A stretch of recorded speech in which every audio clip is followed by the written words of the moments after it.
detrás del mito. En 1822, un extraño animal conmocionó a la ciudad de Londres. Fue puesto en exhibición a los ojos de los curiosos y, de acuerdo con las publicaciones de la época, cientos de personas de todos los estratos sociales hicieron fila para verlo. La criatura estaba disecada y procedía de las Indias Orientales. Llamó tanto la atención que incluso científicos y naturalistas se interesaron en ella. Luego de algunos estudios, validaron el hallazgo. Se trataba de una sirena. Su aspecto difería un poco de la imagen que comúnmente se tiene de estos seres. No era una bella doncella con exuberantes cabellos, prominente busto y resplandecientes escamas, sino más bien una pequeña momia de facciones simiescas que aún lucía algo de pelo negro y largo. De su torso sobresalían un par de mustios pechos y comenzaba una escamosa cola de pez, todo sin alguna unión aparente. Tanto fue el desconcierto de los expertos que se pensó en aceptarla como una nueva especie. Durante semanas no se habló de otra cosa. La sirena del capitán Samuel Yates fue todo un suceso, un prodigio de la naturaleza, dirían los diarios. En prácticamente todos los continentes podemos encontrar alusiones al mito de las sirenas, criaturas híbridas cuyo cuerpo es por lo general representado con forma humana hasta el vientre y cola de pez. Sin embargo, no todas las características coinciden con esta imagen. En la antigüedad, se denominaba de este modo a todo ser compuesto por partes femeninas, como era el caso de las centauras.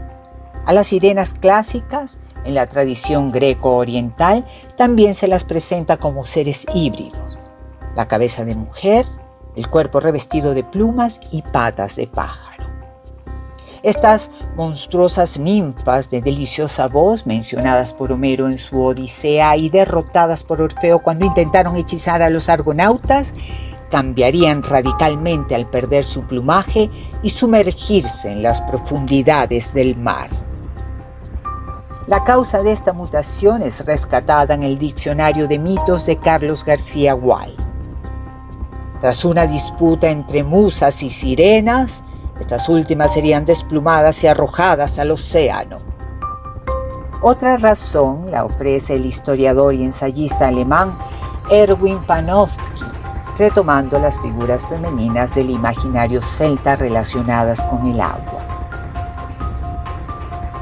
Pero quizá las raíces de la sirena como nosotros la conocemos y de su contraparte masculina, el tritón, mancebos con cola de pez, se encuentren en la figura de Oannes, dios mitad humano y mitad pez de las culturas sumeria, babilonia y caldea, y de su versión femenina Atargatis. No se sabe en realidad qué motivó la mutación de aves a anfibios de estos seres.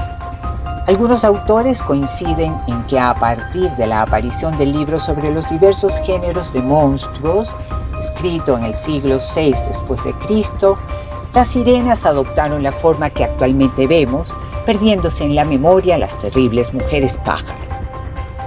Esta nueva figura de ensortijados y húmedos cabellos fue usada durante la Edad Media para encarnar simbolismos como la tentación, el deseo de la carne o la vanidad, de allí que comúnmente se les vea representadas sosteniendo un espejo y un peine.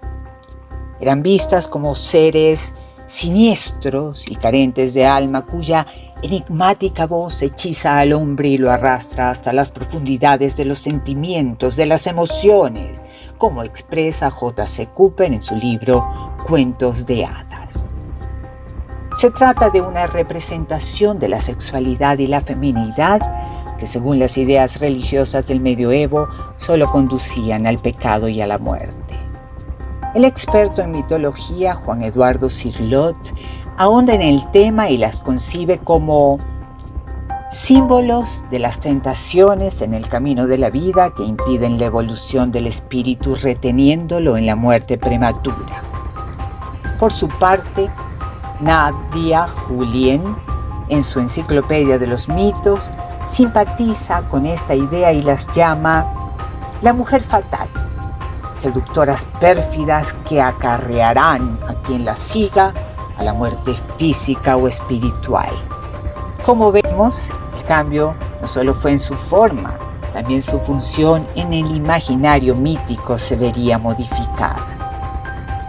Tal transformación más adelante tendría otra cara con la llegada del cuento The Little Mermaid, La Sirenita en 1836, del escritor Hans Christian Andersen. La trágica historia de la joven sirena que renuncia a su voz por un par de piernas humanas y el amor de un mortal. Bajo esta vertiente, Cirlot observa uno de los aspectos más nefastos del deseo que estas semimujeres despiertan. Son capaces de excitar en los hombres un anhelo que ellas mismas no sienten y que al final su cuerpo anormal no podrá satisfacer. En gran medida, la popularidad de tales seres se debe a los testimonios y avistamientos de marineros que siglo tras siglo han afirmado su existencia. Entre los más famosos se puede mencionar el que tuvo Cristóbal Colón, quien en 1493 avistó cerca de Haití a 3 sirenas. De ello escribió: «No eran tan bonitas como se me representaban». Otro que dijo haberse encontrado con ellas fue el explorador británico John Smith, quien en 1614 vio a una de ojos redondos y pelo verde y largo.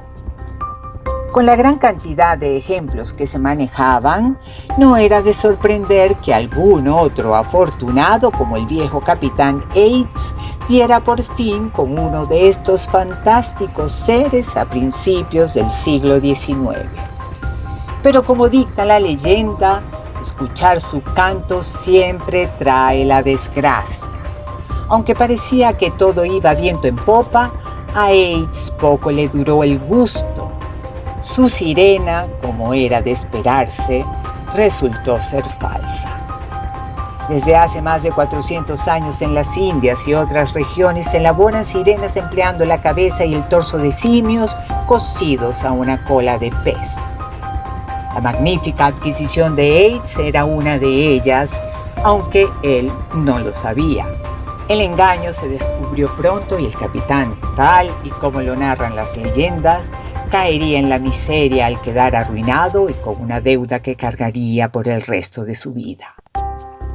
Otro caso famoso fue el de la sirena de Fiji, que el empresario estadounidense Barnum supuestamente habría encontrado en 1842. Este hombre, un carismático estafador que cautivaba con las maravillas que mostraba en su circo de fenómenos, en una de sus presentaciones engañó a miles de personas en Nueva York al falsificar un cable en el cual se daba la noticia de la captura de una sirena real cerca de las islas Fiji en el Océano Pacífico.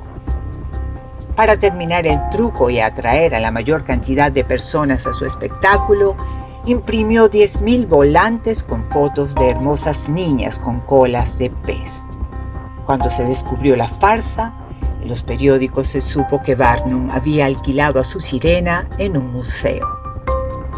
En la actualidad, se aventura que la sirena de Fiji pudo tratarse de la misma quimera seca y arrugada que 20 años antes había causado revuelo en Londres. Los registros indican que el museo la había comprado a un joven cuyo apellido era, curiosamente, Yates.